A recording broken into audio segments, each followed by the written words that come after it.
ಬೆಳಗಾವಿಯಲ್ಲಿ ಎಸ್ಟಿಎ ರುದ್ರೇಶ್ ಆತ್ಮಹತ್ಯೆ ಪ್ರಕರಣಕ್ಕೆ ಸಂಬಂಧಪಟ್ಟಂತೆ ಸಾವಿನ ತನಿಖೆಯನ್ನ ಸಿಬಿಐಗೆ ವಹಿಸಿ ಅಂತ ಹೇಳಿ ಈಗ ಮತ್ತೊಂದು ಪತ್ರ ಕೇಂದ್ರವನ್ನ ತಲುಪಿದೆ. ಎಸ್ಟಿಎ ರುದ್ರೇಶ್ ಅವರ ಕೊಲೆ ಸಾವು ಪ್ರಕರಣ, ಆತ್ಮಹತ್ಯೆ ಪ್ರಕರಣ, ಅದು ಸಾವಲ್ಲ ಕೊಲೆ ಅನ್ನೋ ಮಾತುಗಳು ಕೂಡ ಕೇಳಿಬಂದಿತ್ತು. ಆ ಪ್ರಕರಣವನ್ನ ಸಿಬಿಐಗೆ ವಹಿಸಬೇಕು ಅನ್ನುವ ಅನಾಮಧೇಯ ಪತ್ರ ರಾಷ್ಟ್ರಪತಿ ದ್ರೌಪದಿ ಮುರ್ಮು ಅವರಿಗೆ ತಲುಪಿದೆ. ತಹಶೀಲ್ದಾರ್ ಸಿಬ್ಬಂದಿ ವಿರುದ್ಧ ತನಿಖೆಗೆ ಮನವಿ ಮಾಡಿಕೊಂಡಿದ್ದಾರೆ. ನೊಂದ ಕುಟುಂಬಗಳಿಗೆ ನ್ಯಾಯ ಕೊಡಿಸಿ ಅಂತ ಈ ಪತ್ರದಲ್ಲಿ ಮನವಿ ಮಾಡಿಕೊಳ್ಳಲಾಗಿದೆ. ಅದರ ಜೊತೆಗೆ ಈ ಪತ್ರದಲ್ಲಿ ಒಂದು ಬಹಳ ದೊಡ್ಡ ಸ್ಫೋಟಕ ಅಂಶ ಕೂಡ ಬೆಳಕಿಗೆ ಬಂದಿದೆ. ತಹಶೀಲ್ದಾರ್ ನೇಣಿಗೆ ಶರಣಾಗಿದ್ರು ತಹಶೀಲ್ದಾರ್ ಕಚೇರಿಯಲ್ಲೇ.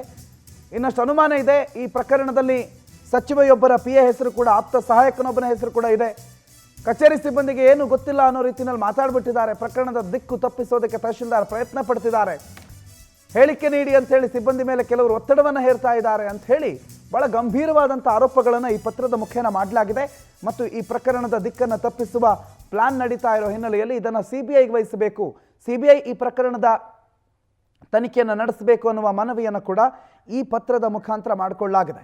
ಮಂಜುನಾಥ್ ಪಾಟೀಲ್ ಮಾಹಿತಿ ಕೊಡ್ತಾರೆ, ಫೋನ್ ಸಂಪರ್ಕದಲ್ಲಿ ಜಾಯ್ನ್ ಆಗಿದ್ದಾರೆ. Manjunath, good morning.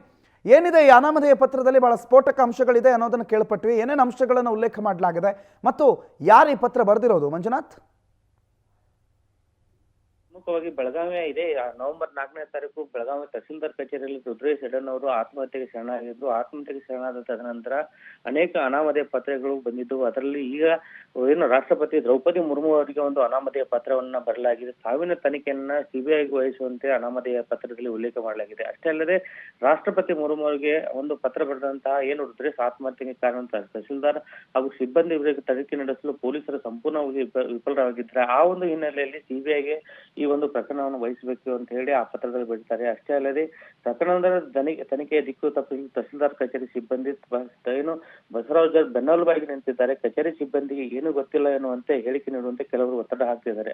ಅಷ್ಟೇ ಅಲ್ಲದೆ ಗ್ರಾಮ ಆಡಳಿತ ಅಧಿಕಾರಿಯಾದಂತಹ SP ಶಿಂದೆ ಮತ್ತು ಗ್ರಾಮ ಆಡಳಿತ ಅಧಿಕಾರಿ ಕಿರಣ್ ಬೋರ್ಗಲ್, ಅದೇ ತರನಾಗಿ ದ್ವಿತೀಯ ಸಹಾಯಕಿ ಸುರೇಖ್ ನೇರ್ಲಿ ಅವರು ಇದರಲ್ಲಿ ಈ ಒಂದು ಸಾವಿನ ಪ್ರಕರಣದಲ್ಲಿ ನೇರವಾಗಿ ಪಾತ್ರ ಆಗಿದ್ದಾರೆ. ಇವರನ್ನ ಬಂಧಿಸಿ ತನಿಖೆ ಕೈಗೊಳ್ಳಬೇಕು. ಯಾಕಂತಂದ್ರೆ ಬಸವರಾಜ್ ನೇರ್ಲಿ ಮತ್ತು ಅಶೋಕ್ ಕಬ್ಬಲ್ಗ, ಅದೇ ತರನಾಗಿ ಸೋಮು ಅವರು ಏನು ಲಕ್ಷ್ಮೀ ಹೆಬ್ಬಾಳ್ಕರ್ ಅವರ ಪರ್ಸನಲ್ PA ಆದಂತಹ ಸೋಮು ಅವರು ಯಾವಾಗ ಬಿಡುಗಡೆ ಆಗತ್ತಾರೆ, ಅವರ ಬಿಡುಗಡೆ ಆದ ನಂತರ ಅಲ್ಲಿರುವಂತಹ SP ಶಿಂದೆ ಅವರು ಒಂದು ಸಿಹಿಯನ್ನು ಹಂಚಿ ಸಂಭ್ರಮ ಮಾಡ್ತಾರೆ. ಸಂಭ್ರಮ ಮಾಡುವಂತಹ ಈ ವಿಷಯ ಅಲ್ಲ.